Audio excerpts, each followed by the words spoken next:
अस्सलाम वालेकुम। कैसे हैं सब? होप सो सब ठीक ठाक होंगे। Welcome to my channel Urdu novels vista. आप सुन रहे हैं स्टोरी पर्ची के नाम से, जिसके राइटर हैं काशिफ जुबैर। और ये जलील सीरीज है। इसमें जो करेक्टर जलील है वो मेन करेक्टर है। उसके गिर्द पूरी कहानी चलती है। और ऐसी और भी कहानियां जलील सीरीज की मैं आपके लिए आगे भी लाऊंगी और सुनाऊंगी। बहुत अच्छी स्टोरीज हैं, आपको यकीनन बहुत मजा आएगा सुन के।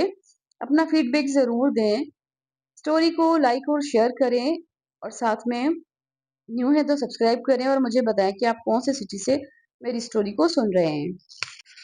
तो आइए स्टोरी को कंटिन्यू करते हैं। मैंने इशारा दे दिया था और हस्बे तवक्को राजा अंदर से दौड़ता हुआ बरामद हुआ।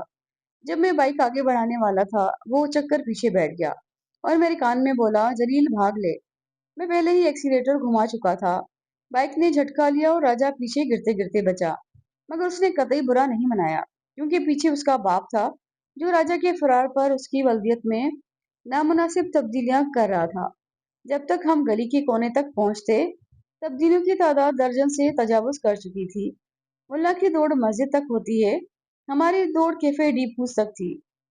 इस भागदौड़ में बाइक का तो नहीं पता, लेकिन हमारा सांस फूल गया था और एक एक कप दूध पत्ती हलक से उतार कर हमारे हवास ठिकाने आए थे।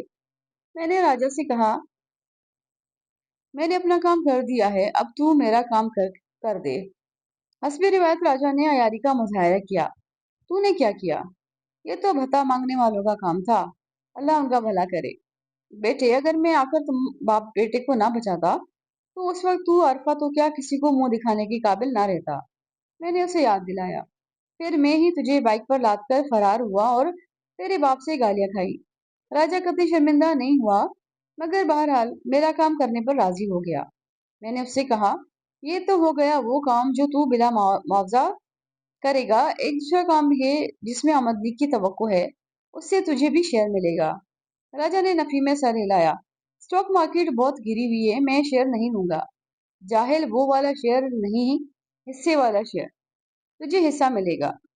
राजा यकीनन मुफ्त में बेगार कर रहा था और उसकी जेब खाली थी, इसलिए रकम की बात सुनकर उसकी आंखों में चमक आ गई। मुझे क्या मिलेगा?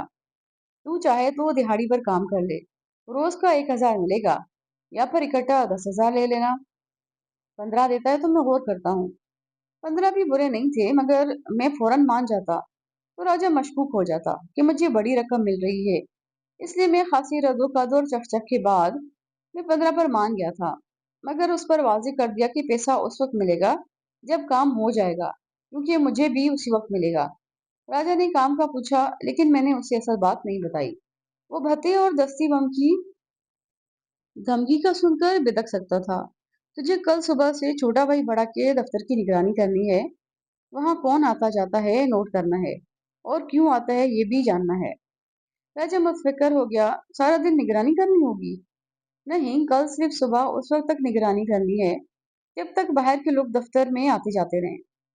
दफ्तर में तो सारा दिन बाहर के लोग आते जाते हैं। मेरा मतलब है वो लोग जो किसी काम से दफ्तर में आते हैं। जलील, तेरा दिमाग चल गया है। छोटा भाई के दफ्तर में क्या कोई तफरी करने आएगा? पूरी बात तो सुन लिया कर, मैंने भिना कर कहा, और फिर उसे तफसील से समझाया कि उसे किन लोगों की आमद चेक करनी है। राजा ने सर हिलाया। मैं समझ गया, लेकिन वहाँ सब मेरा थोबड़ा पहचानते हैं। फिक्र मत कर, मैं तेरा हुलिया ऐसे बदलूंगा कि तेरा बाप भी तुझे पहचान नहीं सकेगा। ये ठीक रहेगा, राजा ने खुश होकर कहा। हुलिया मुस्तकिल नहीं हो सकता। हो सकता है अगर तू अपने इन बालों की कुर्बानी दे सके जो कांटों वाले जानवर से मिल रहे हैं। राजा ने बड़ी मुश्किल से स्पाइक हेयर स्टाइल बनाया था और वो बादल नखासा उसकी कुर्बानी देने पर आमादा हुआ था। मैं उसे एक सैलून ले गया। वहां उसके दूसरे स्टाइल में हेयर कटिंग और शेव बनवाई। फिर उसके बालों को डाई कराया। डल गोल्डन कलर में आने से राजा का 70% हुलिया वैसे ही बदल गया था। वहां से निकले तो एक ठेले से मैट्रिक्स स्टाइल के सनग्लासेस लेकर राजा को दिए, जो हुलिये में तब्दीली 90% हो गई थी। राजा ने आईने में खुद को देखा और बोला, अब्बा अब भी पहचान लेगा, वो मेरे कपड़ों से शनाख्त कर लेगा। जाहिर है राजा ने जो पहना हुआ था वो उसके बाप के ग्राहकों का था। मजबूरन मुझे राजा हबीस को दूसरे कपड़े भी दिलवाने पड़े। लंडे से ली गई इम्पोर्टेड जीन्स और टी शर्ट में राजा बिल्कुल ही बदल गया था। اس کے بعد اسے 500 بھی دینے پڑے تھے، تب اس نے جا کر جان چھوڑی۔ میں نے اسے خبردار کر دیا تھا کہ ہڈ حرامی بالکل نہیں چلے گی، اور مجھے کل 12 کے بعد کیفے ڈی پوس میں مکمل رپورٹ چاہیے۔ راجا نے مجھے 2 لڑکوں کا پتہ بتایا جو سلائی کا کام کرتے تھے اور ان دنوں بے روزگار تھے۔ میں راجا سے نمٹ کر ان کے پاس پہنچا اور ان میں سے ایک مجھے ڈھنکا لگا تھا، اسے لے جا کر میں نے استاد اکرم کے حوالے کر دیا۔ فی الحال اس سے کام چلاؤ، اگر بات نہ بنی تو دوسرا تلاش کریں گے۔ مجھے کام آتا ہے جی، لڑکے نے احتجاج کیا۔ اگر آپ نے رکھنا ہے تو ابھی بتا دیں۔ ابھی سے کیسے بتا دیں؟ استاد اکرم اسے گدی سے پکڑ کر اندر لے گیا۔ پہلے کچھ کر کے تو دکھا۔ ایک مسئلے سے نمٹ کر میں نے سکون کا سانس لیا، اب دوسرا مسئلہ رہ گیا تھا، یعنی چھوٹا بھائی بڑا کا۔ اگلے دن میں کیفے ڈیپوس پہنچا تو وہاں راجا کی بجائے اس کا باپ بیٹھا ہوا تھا، اور بدقسمتی سے میں نے اس وقت اسے دیکھا جب وہ میرے سر پر آ گیا تھا۔ بھاگنے کی گنجائش بھی نہیں تھی۔ اس نے آتے ہی پوچھا، وہ ولد الحرام کہاں ہے؟ کون، تمہارا برخوردار یا گدھا؟ دیکھ جلیل، میرے ساتھ اڑی بازی نہ کر ورنہ میں تیرے گھر پہنچ جاؤں گا۔ اس نے دھمکی دی تو میں فوراً سیدھا ہو گیا۔ خالو ناراض کیوں ہوتے ہو؟ راجا کل شام تک میرے ساتھ تھا، اس کے بعد اسے نادر شاہ لے گیا۔ نادر شاہ، راجا کے باپ نے فکرمند ہو کر کہا۔ مگر کیوں؟ یہ تم نادر شاہ سے جا کر پوچھ لو۔ میں نے اطمینان سے کہا، ہو سکتا ہے رات تھانے میں اس کا جبری نکاح ہوا ہو نادر شاہ کی دختر بد اختر کے ساتھ، اور ویسے بھی اب صرف نکاح ہی باقی رہ گیا تھا۔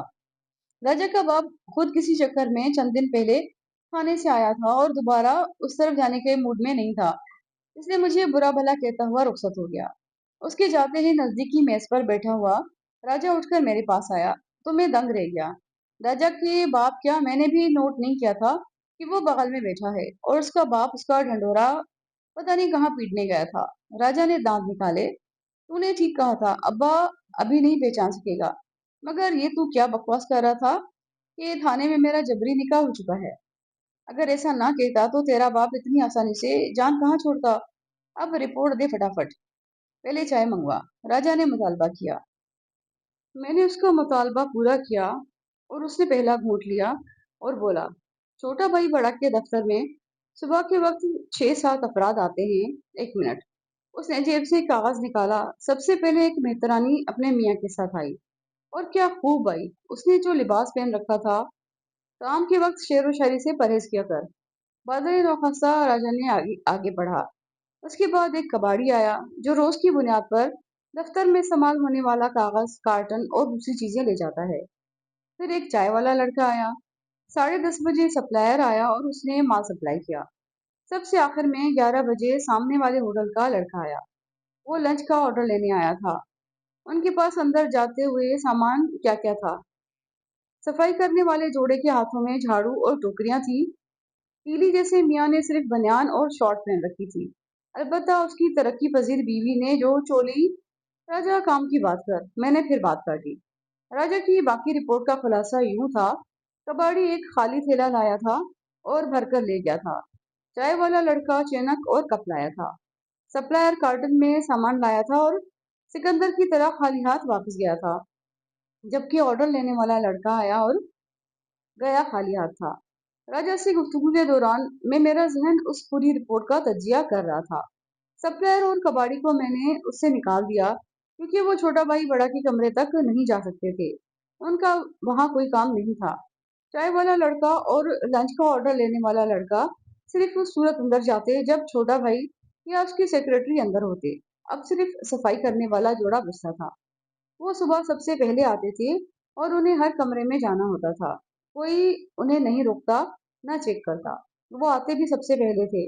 راجا مجھے غور سے دیکھ رہا تھا۔ اس نے پوچھا، جلیل یہ کیا چکر ہے؟ جب تک تو مجھے پوری بات نہیں بتائے گا میں ٹھیک سے کام کیسے کروں گا، اور ہو سکتا ہے پھر مجھ سے کوئی غلطی ہو جائے۔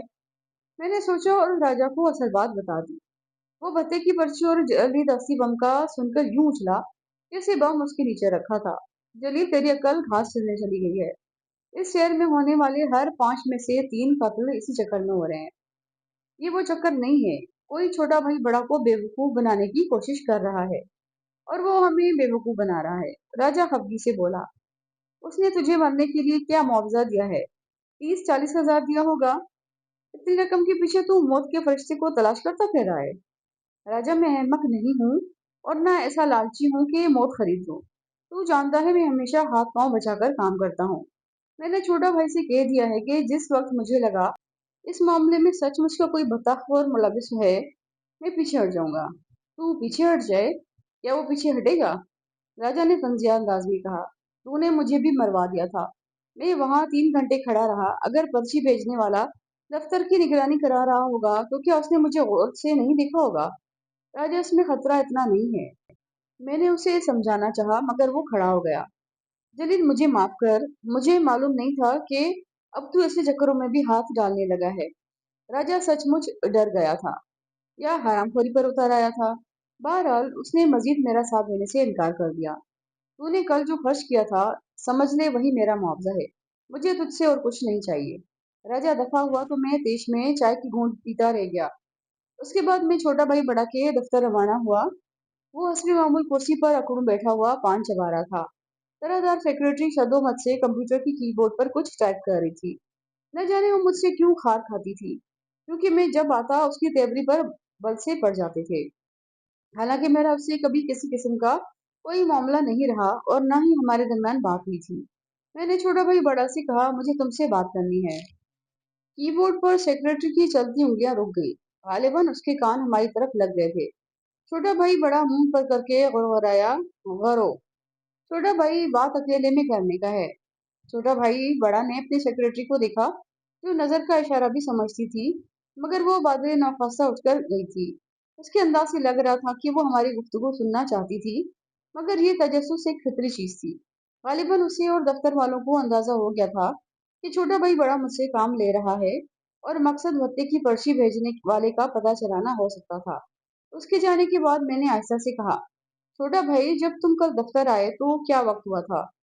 10 बजे का टाइम था। सप्लायर, चाय वाला और लंच वाला, तीनों में से कौन तुम्हारे सामने आए थे? तीनों। उसने मेरी बात पर गौर करते हुए कहा। कबाड़ उठाने वाला तुम्हारे कमरे में आता है? नहीं, उसके मतलब का सामान उधर वॉशरूम के सामने ढक कर दिया जाता है। वो उधर से ले लेता है और जाता है, कमरों में नहीं आता। मेरा अंदाजा रफ्ता रफ्ता दुरुस्त निकल रहा था, लेकिन मैंने अपना शुबा जाहिर करने की बजाय छोटा भाई बड़ा से पूछा, जब तुम दफ्तर में आए तो कौन कौन आ चुका था? ये जीनत, उसने अपने सेक्रेटरी की तरफ इशारा किया, हाजी भाई मैनेजर और जमीरुद्दीन चीफ अकाउंटेंट आ गया था। बाकी मेरे सामने आया। तब तक तुमने दराज नहीं खोली थी। नहीं, इधर काम का चीज होता है, जब काम हो तो खोलता है। छोटा भाई, तुमने भी अपने तौर पर तफ्तीश की होगी, यानी उन लोगों से पूछगछ की होगी जो तुमसे पहले आए थे। उसकी क्या रिपोर्ट है? छोटा भाई बड़ा ने तहसीन आमेज नजरों से मुझे देखा। जल्दी, तू सचमुच का जहीन है, बिल्कुल अपना देसी शर्लक होम्स। सुबह सबसे पहले मैनेजर हाजी आया था और वही दफ्तर खोलता था। उसके बाद चीफ अकाउंटेंट जमीरुद्दीन आया था और तीसरे नंबर पर जीनत आई थी। हाजी भाई का कहना था कि उसके साथ ही सफाई करने वाले मियाँ बीवी आए थे और जमीरुद्दीन की आमद से पहले उन्होंने पूरे दफ्तर में झाड़ू फेर दी थी। जमीरुद्दीन और जीनत तकरीबन आगे पीछे दफ्तर में आए थे। रिपोर्ट सुनने के बाद मैंने पूछा, छोटा भाई, फर्ज करो ये दफ्तर में आने वालों में से किसी का काम है, तो तुम्हें किस पर शक है? वो हिचकिचाया। आदमी किस पर शक करे? ये सफाई करने वाला मियाँ बीवी 15 साल से आ रहा है। दफ्तर से कभी 1 रुपए का चीज भी गायब नहीं किया। कई बार लोगों का पर्स, मोबाइल और दूसरा चीज इधर उधर हो गया, पर ये हमेशा ईमानदारी से ला कर दिया। मुझे मायूसी हुई। छोटा भाई बड़ा का शक भी उन पर गया था, मगर साथ ही वो उनकी सफाई भी पेश कर रहा था। अगर छोटा भाई बड़ा फोन पर शक नहीं था तो बहुत ज्यादा इम्कान था कि उस मामले में उनका हाथ नहीं था, वरना छोटा भाई बड़ा नहायत शक की तबीयत का मालिक था और गालिबन अपने बाप पर भी भरोसा न करता। ऐसा शख्स जब किसी की सफाई पेश करे, जबकि वो मामूल में ज्यादा मशकूक नजर आ रहा हो, तो उसे नजरअंदाज नहीं किया जा सकता है।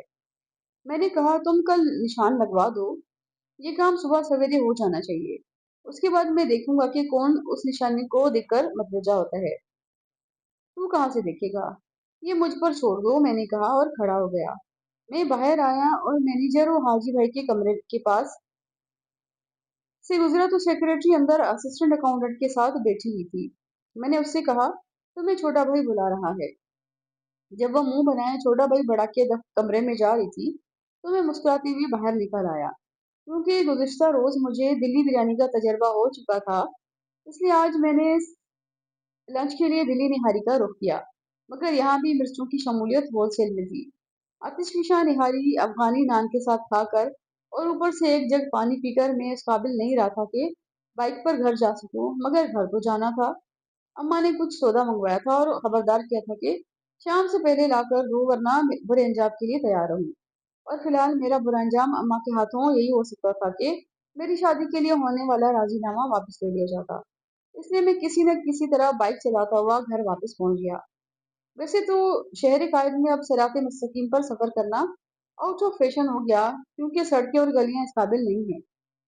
जहां मेन होल नहीं खुले, वहां बिजली और गैस वालों ने सिर्फ पब्लिक की खातिर घड़े खोदकर, जिनमें खिलाफ मुहावरा करती गिरती भी पब्लिक है। सड़कों की घड़ी अब किसी तवज्जो के लायक नहीं रहे। हाँ, अगर कोई सड़क चंद मीटर भी सलामत हो तो गुजरने वाला शुबा करने लगता है कि गलती से शहर से बाहर तो नहीं निकल गए। रास्ते में बिछे फकीरों, इश्तिहारी हकीमों, दंदान साजों, पहलवानों और हजामों से बचकर निकलना आपकी जाती जिम्मेदारी है।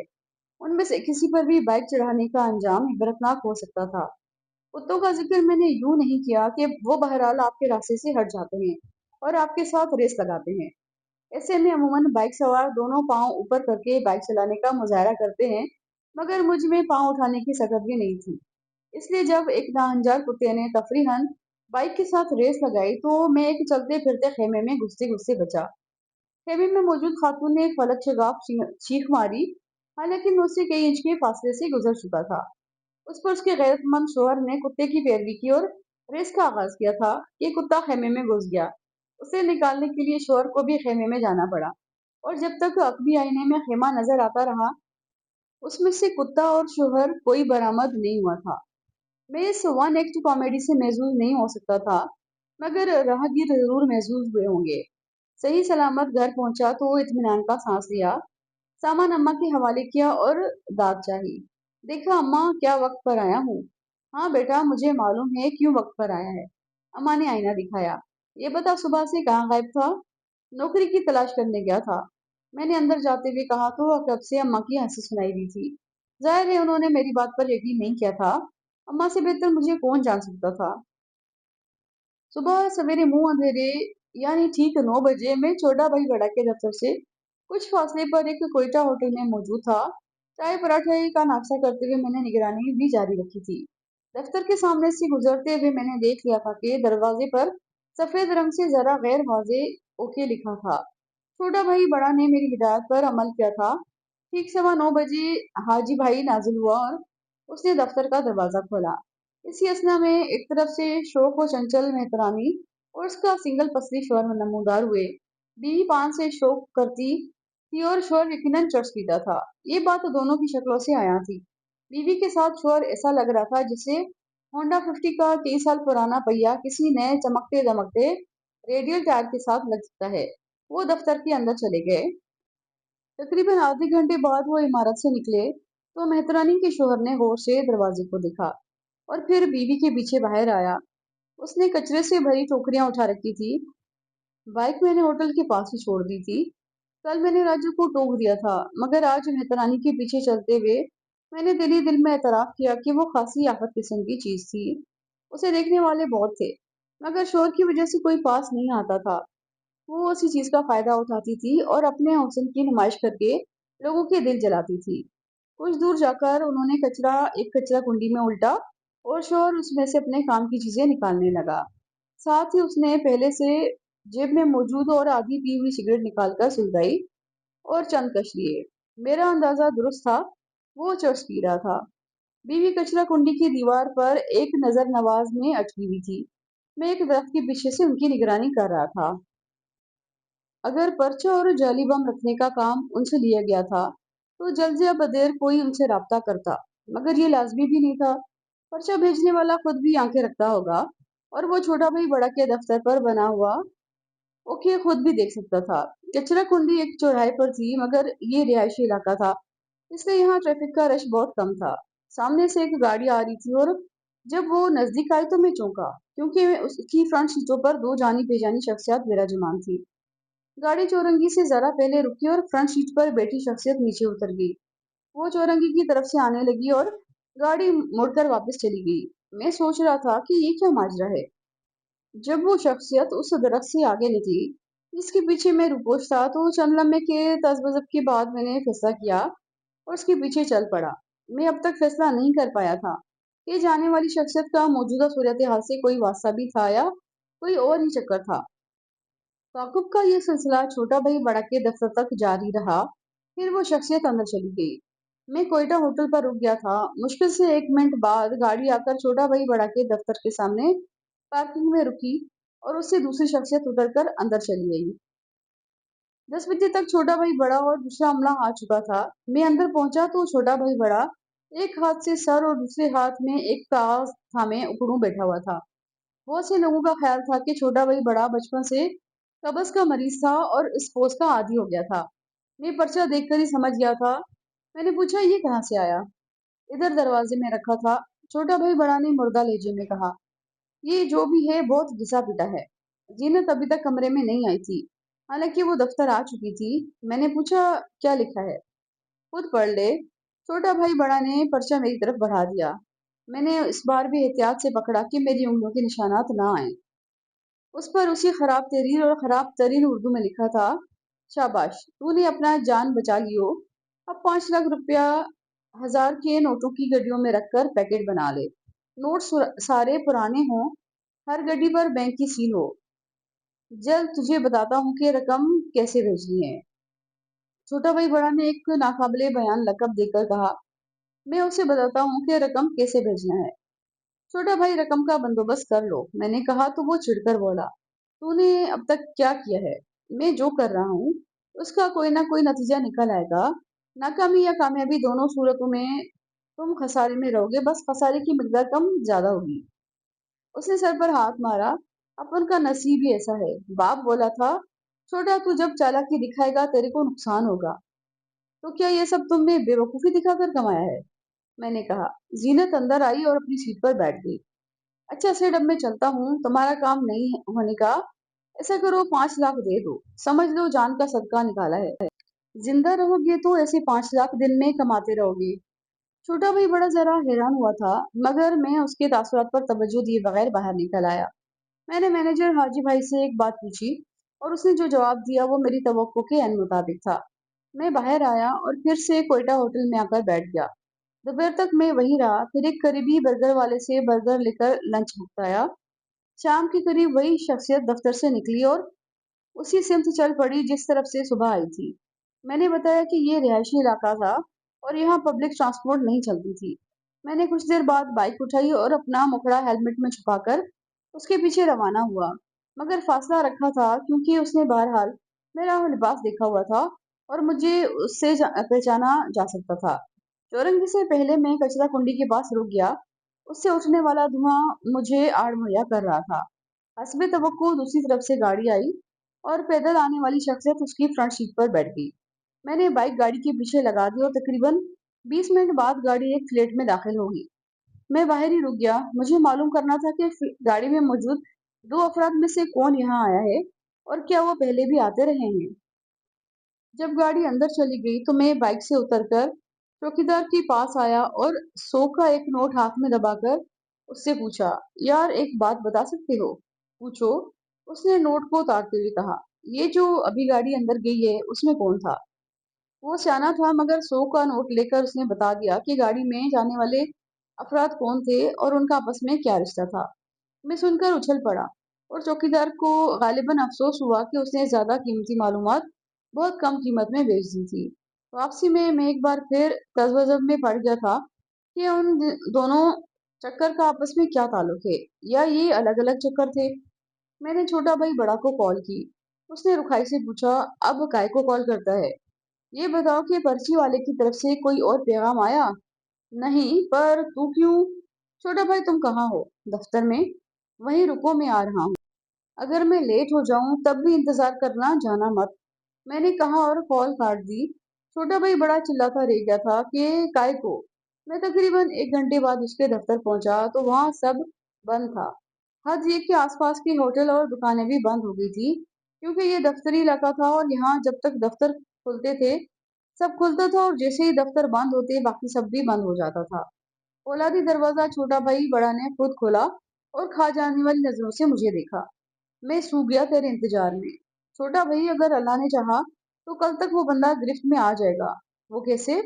मेरे पास आओ, मैंने कहा और उसके कमरे में आ गया। मैंने उसे बताया कि मैं क्या करूंगा तो उसने हंसकर कहा, तूने क्या पर्ची भेजने वाले को इतना बेवकूफ समझा है?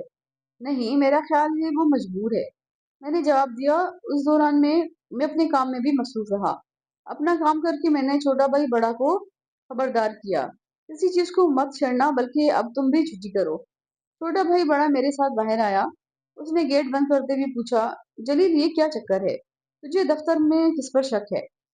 कल सुबह तक सब सामने आ जाएगा। अगर मेरा शक गलत निकला तो मैं सॉरी कर लूंगा और नाकामी का एतराफ कर लूंगा। जैसे जैसे मैं कड़ियां मिला रहा था मुझे लग रहा था कि इन दोनों मामलों का आपस में ताल्लुक है। दफ्तर के ये दो लोग ही इस खेल के पीछे थे, मगर मुझे पक्का सबूत दरकार था।